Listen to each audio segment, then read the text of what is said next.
जाएंगे।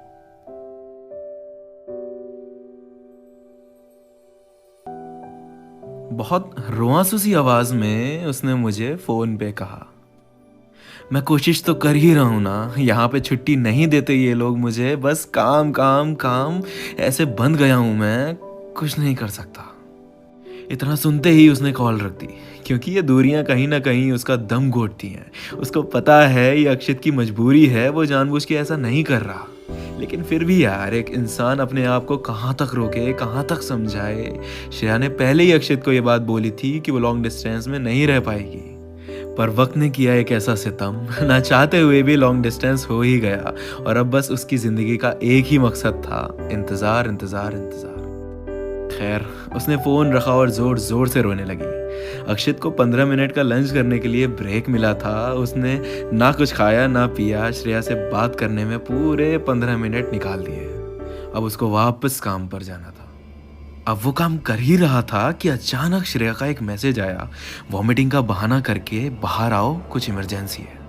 वो अचानक घबरा गया कि ऐसा क्या हो गया होगा। वो अपने सीनियर से वॉमिटिंग का बहाना करके बाहर की तरफ निकला और श्रेया को कॉल करी। श्रेया ने कॉल पिक करी और बोली, आपका सारा टाइम मुझसे बात करने में निकल गया। सुबह से कुछ नहीं खाया है आपने, कुछ खा लो प्लीज। इतनी मीठी आवाज में ऐसे केयरिंग वर्ड सुन के अक्षित की आंखें भर आई और उसने प्यार से उसको आई लव यू बोला और कहा, तुम्हारी आवाज भी यही बता रही है कि तुमने कुछ नहीं खाया है, चलो साथ में खाते हैं। दोनों ने अपनी अपनी मील्स ऑर्डर करी और वीडियो कॉल करके एक दूसरे के साथ खाया। ये छोटे छोटे पल जो होते हैं, ये इतने ज़्यादा कीमती होते हैं। ये शायद सिर्फ वही लोग महसूस कर सकते हैं जो अपने प्यार से मीलों दूर रहते हैं। वो हर रात श्रेया को कॉल करके सारी रात उसके साथ उसकी सांसों को महसूस करते हुए सोता। एक भी दिन ऐसा नहीं होता जिस दिन वो साथ ना सोए। ऐसे ही कुछ दिन और बीते, फिर अचानक अक्षित के पास एक ईमेल आया उसके बॉस का कि इंडिया जाना है एक प्रोजेक्ट पे। जिस एम्प्लॉय ने इस वीक के टारगेट्स पहले अचीव करे वही जाएगा इंडिया इस प्रोजेक्ट पे। अक्षित को एक छोटी सी उम्मीद दिखी, लेकिन अपने पिछले 4 हफ्तों के रिजल्ट्स उठा के देखे तो उसको लगा नहीं कि वो ये कर पाएगा। पर कोई नहीं, उसने श्रेया को इस बारे में कुछ नहीं बताया और उस दिन से जी तोड़ के मेहनत करने लगा। उसने कई क्लाइंट से मीटिंग करी और बिजनेस भी निकालना शुरू किए। बहुत मेहनत और दुआ जब मिलती हैं तो शायद खुदा भी हंस के तुम्हारी झोली में वो रख देता है जो तुम्हें चाहिए होता है। आज संडे था और बॉस को अनाउंस करना था कि कौन विनर है इस वीक का और कौन जाएगा इंडिया इस ट्रिप पे। बॉस ने स्कोर कार्ड खोला तो देख के चौंक गए और उन्होंने 10 मिनट उस बारे में सोचा और अनाउंस किया, जिसका सबसे ज्यादा स्कोर है उसका नाम है सुमित।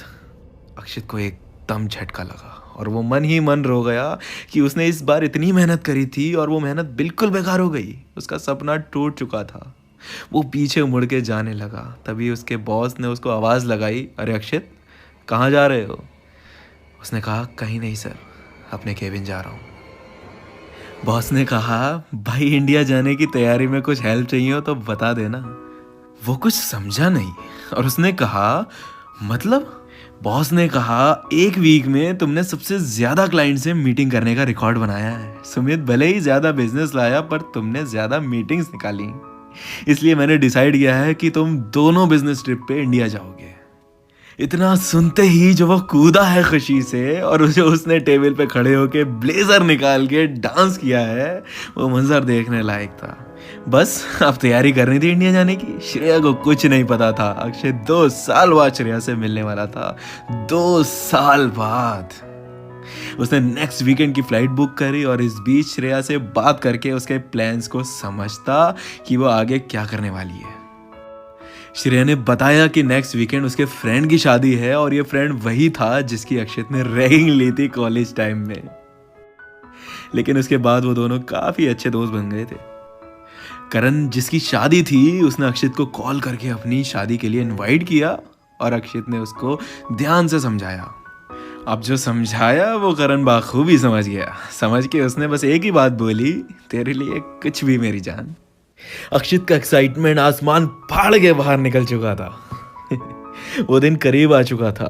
दिन की फ्लाइट बुक करी थी क्योंकि दिन में वो ऑफिस में होती है और उसको पता भी नहीं चलेगा कब अक्षित आ गया। सेफली लैंड करने के बाद उन्होंने होटल्स में चेक इन किया। रात तक उसने सारी तैयारी कर ली थी। रात होते ही श्रेया रेडी होके घर से निकली और अक्षित अपने होटल रूम से। श्रेया वेन्यू के पास पहुंची ही थी कि अचानक उसको उसकी फ्रेंड्स दिख गई और वो उनसे हाय हेलो करने लगी, झप्पियां पप्पियां पाने लगी। बस अक्षित वेन्यू के पीछे से सीधे उस रूम में पहुंचा जहां करण की दुल्हनिया रेडी हो रही थी और वो कोई और नहीं, करण की कॉलेज वाली गर्लफ्रेंड ही थी। अक्षित को देख के वो सरप्राइज हो गई, क्योंकि जो बंदा पिछले 2 साल से अपने देश नहीं आया वो शादी में क्या ही आता। अक्षित ने उसको कॉन्ग्रेचुलेट किया और उसके लिए गिफ्ट लाया था वो दिया और कहा अगर श्रेया आए तो उसको बताना मत मैं आया था। बस वो वेन्यू से निकल के सीधे करण के घर पहुंचा ताकि वो बारात के साथ आ सके झूमते गाते। श्रेया और उसकी सभी सखियां बारात का वेट कर रही थी। तभी उन्हें दूर से बैंड बाजों की आवाज सुनाई दी। उन्हें वो रस्म जो होती है घोड़ी से उतर के पैसे देने वाली, उसकी तैयारी के लिए मेन एंट्रेंस पे जाके खड़ी हो गई। बारात धीरे धीरे नाचते झूमते वेन्यू पहुंची और अक्षित ने अपने आप को छुपा लिया और इंतजार किया सही मौके पे एंट्री मारेगा। पहले तो घोड़ी से उतर के करण का टीका किया उसके ससुराल वालों ने और फिर उसकी बहनें और श्रेया ये सब आगे आके डिमांड करने लगी 50,000 की। ये सब हट ही नहीं रही। 20,000 रुपए हाथ में रख दिए तब भी नहीं हट रही। बहुत देर तक नाना करके अक्षित आया पीछे से और उसने सबके सामने श्रेया को गोदी में उठाया और कहा ऐसे कैसे नहीं आने देंगी अंदर, ये मैं भी तो देखूं कौन रोक रहा है। सब लोग तो बाद में शौक होते, सबसे पहले श्रेया के होश उड़ गए कि ये मैं क्या देख रही हूँ, क्या ये सब सच है। उसने कहा मुझे पिंच करो। अक्षित ने उसको पिंच किया। वो जोर से चीखी और बोली तुम कब कैसे पता है क्यों नहीं ये वो। अरे जो उसने रोना शुरू किया है सारा का सारा मेकअप उतार दिया। उसको अक्षित गोदी में उठा के अंदर लेके आया और उतार के बोला सरप्राइज। और उन दोनों ने बहुत टाइट हग किया एक दूसरे को, बहुत ज्यादा टाइट।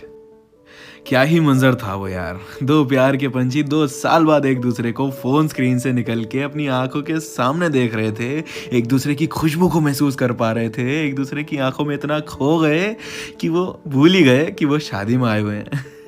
उस रात करण की शादी में सबसे ज्यादा अगर कोई नाचा है तो वो श्रेया और अक्षित। वो रात बीती और अगले दिन दोनों एक डेट पे गए और बैठ के आराम से बातें करी। अक्षित ने सारा सब कुछ बताया कि वो कैसे यहाँ तक पहुँच पाया, कितनी मेहनत करी सिर्फ श्रेया से मिलने के लिए। ये सब सुन के श्रेया बहुत खुश हुई और उसको बहुत प्राउड फील हुआ। दोनों ने एक दूसरे को बताया कितना ज्यादा मिस किया और प्रॉमिस किया कि चाहे कुछ हो जाए कभी साथ नहीं छोड़ेंगे। पता है लोग लॉन्ग डिस्टेंस रिलेशनशिप से बहुत डरते हैं। उन्हें ऐसा लगता है कि शायद साथ नहीं रह पाएगा, शायद वो इंतज़ार करते रह जाएंगे या उन्हें कोई और मिल जाएगा। डिस्टेंस मैटर नहीं करता जब आपके दिल में एक ही इंसान हो, आप उसको लेके लॉयल हो, आपकी नीयत साफ हो और आप में पेशेंस हो। प्यार कम नहीं होता, बढ़ता ही है लोगों से दूर जाके, और जिनका कम हो जाए वो कभी तुम्हारे थे ही नहीं। श्रेया और अक्षित जैसे 2 प्यार करने वालों का एक दूसरे के लिए लॉयल होना, एक दूसरे के साथ ना रह के भी पेशेंस रखना, एक दूसरे को समझना, प्यार कभी कम ना होने देना, कितनी सारी बातें सीखने को मिली। आप क्या सीखे कमेंट्स में ज़रूर बताइएगा।